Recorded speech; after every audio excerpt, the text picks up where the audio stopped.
Hey, today guys we'll be watching some of my gameplay of League of Legends while I do this presentation about Macbeth and Kim Jong-il's ambition.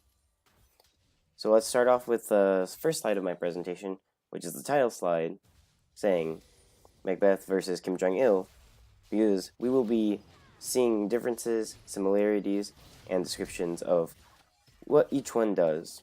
So let's go on to the next slide of my presentation,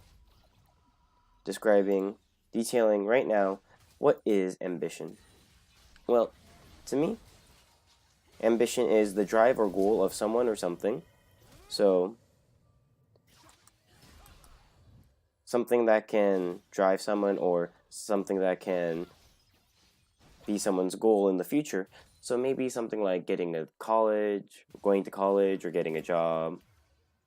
Something like that. Maybe you want to be a doctor when you grow up, and that's your ambition. Well, ambition, it can be good and can be bad. Well, you see ambition as always good because that's always what you want. Others may see it as terrible or terrifying. So, in some ways, it can lead to your downfall because too much ambition is never good, and going for your ambition too much can lead to your downfall. And as we'll see in the continued presentation, it'll also be the downfall of many other factors too, like Macbeth and Kim Jong Il. So, what was Macbeth's ambition? Well, Macbeth was originally just a regular Thane, but he was really good at fighting, so he was honored with many titles. And as so, he was very well off in how he treated others and how much respect he had already.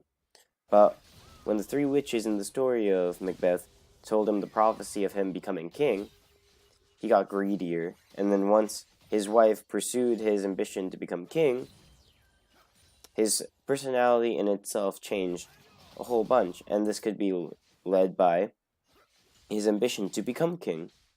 So in his pursuit to become king, the only way Macbeth could think of to become king and what his wife pushed on him was to kill King Duncan.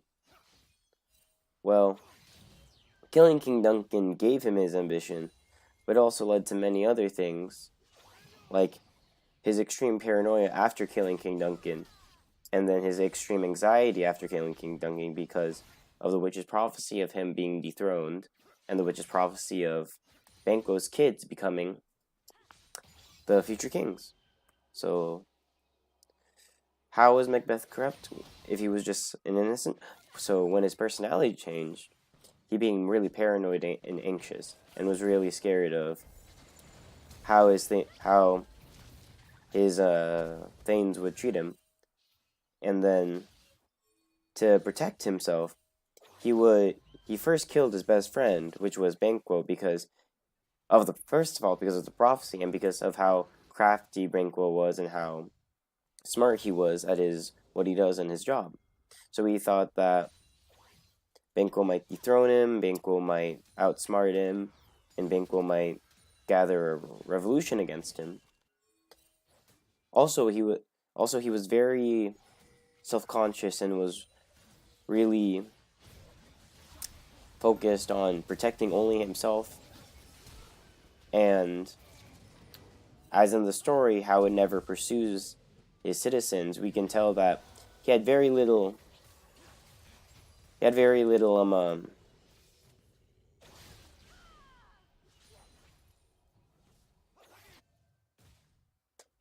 care for his citizens and was very distracted by his surroundings and everything around him. Also, his personality changed a lot to where he was very demanding of his subjects and demanded a lot of service from military from them.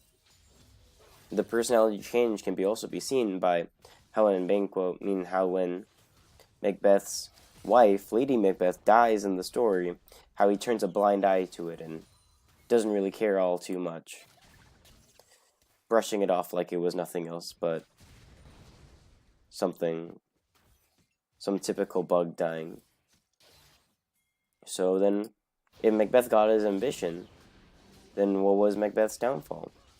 Well, first of all, Macbeth's downfall came from his death when he was killed by his thanes, specifically one of his thanes called Macduff, with the backing of the King of England's army and the backing of the previous king's son's support. And the other leading factor of his downfall was his paranoia and anxiety, never trusting anyone but himself, and always believing in the witch's prophecy.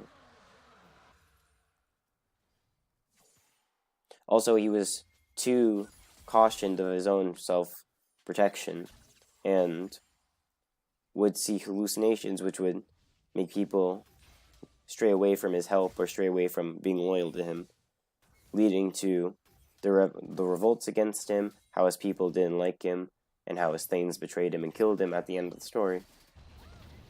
So, let's get on to the other person, who is Kim Jong-il. And Kim Jong-il's ambition was to gain power as the extreme leader, which he did, and to keep himself protected by any means, which mostly he was very successful at, because he died of mostly a stroke of old age. So, if he was successful about his ambition, how did it make him corrupt? Well, Kim Jong-il was the ruler of North Korea at the time, and North Korea in 1994 had a severe famine and also had a financial crisis where almost the whole population was poor and the whole population was starving. So at this time, instead of protecting his citizens and maybe giving them food or support, Kim Jong-il put all his resources and money into the military to protect himself and to protect his rule against revolts from his citizens and outside forces. Also, he was corrupt because he broke many promises that he made with other nations and almost caused World War III many times, which is the brink of nuclear war.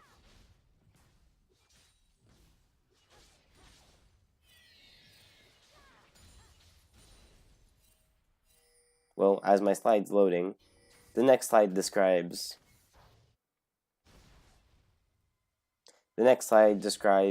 Kim Jong-il's downfall, which he died of a stroke on a train.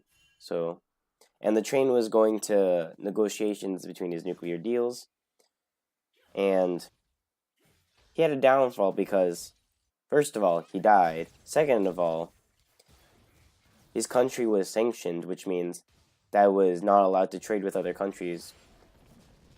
Because of him, his country was hurt a lot. Many people were dying, many people were sent to prison camps, and all just because he wanted to keep himself alive, keep his leadership alive, and not care about his citizens at all. In many ways, this is more wicked than what Macbeth did, because he himself was conscious of this, and Macbeth might have not been conscious of his citizens, but at least Macbeth didn't forcefully try to starve them and forcefully try to imprison them in camps where they'd have to work to death, while Kim Jong-il did. But there are still some similarities that can be told from this, which namely are how both of them focused very much on self-preservation, and how both very much were dictators in their country at the time. And mostly the differences are because of the time period where, instead of war and instead of revolts, Kim Jong-il didn't die of other people because of the supreme unlikely chance that he either went to war, which would have caused World War III and a nuclear war, and which would have caused many other things.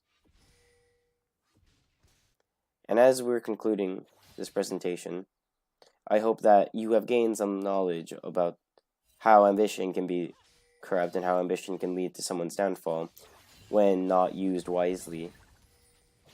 And always remember the examples of Macbeth and Kim Jong-il, because maybe one day you'll have a big ambition, and maybe one day you'll do anything to achieve that ambition. And might be corrupted by it, and you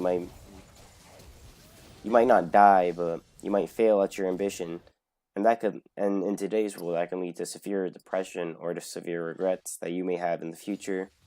And it might cut you off from any chances of getting your dream or getting another thing you wanted. So, in my opinion, I hope that you do further research on this topic and then go to your own conclusion. So, because I have my own conclusions, my opinion is biased, and I hope that you enjoyed this video that I have recorded for you, Mr. McDowell. Peace out.